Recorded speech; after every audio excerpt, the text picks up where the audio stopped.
Hey everyone, now that you've used the how to draw a pumpkin to draw your actual pumpkin, we're gonna start adding in the Zentangle patterns and designs. So guys, when I say Zentangle patterns or designs, I just mean like different shapes, different lines, whatever sort of designs you can think of. And then you repeat those patterns to fill that entire area. So on Schoology, you'll see that I uploaded some different Zentangle patterns and design handouts that you can look off of. You can certainly make up your own designs too. I just included those in case you're like, I don't know what to do. I'm not sure about what patterns Mrs. Green wants, or it is completely up to you. So I'm just gonna put this one to the side and I'm just gonna show you kind of how I started. So on the middle here, I made sort of a spiral design, but I started with a large center and then I just spiraled it around. And then I just repeated that. So remember that whatever design you start in one section of your pumpkin, that's gonna be the design that you continue with the entire way. Now, ideally, Sharpies are gonna provide you the best black outline, best black, nice and dark line for your patterns. If you don't have access to a Sharpie, it's okay. You'll wanna use a black crayon.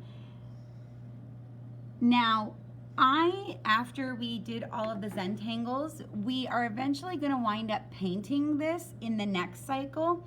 So black Sharpie marker will make it so that way you can paint right over it if you have paint at home and that's what you're gonna use.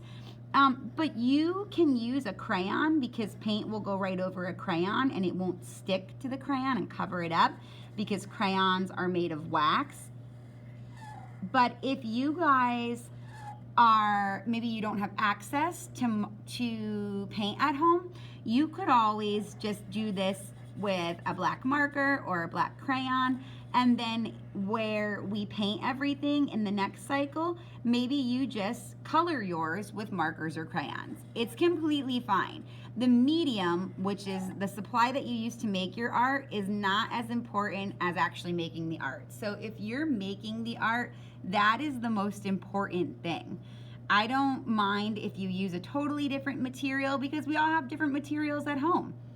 Some of us might have lots of art stuff, some of us might have crayons and markers, and there is absolutely no problem with that. You use what you have at home. So then over here, I just did little dotted lines that you kind of would see like on the road. And then just to show you some other ones, I did sort of like mermaid fish scales here and a little chevron pattern, which is like a zigzag, polka dots. I did a checkerboard and stars. But you guys can totally choose whatever is gonna work for you and whatever pattern you're interested in. Don't forget to check out those handouts that I included in Schoology because they might help get you started if you're kind of stuck and you don't know what design to start with. Have fun.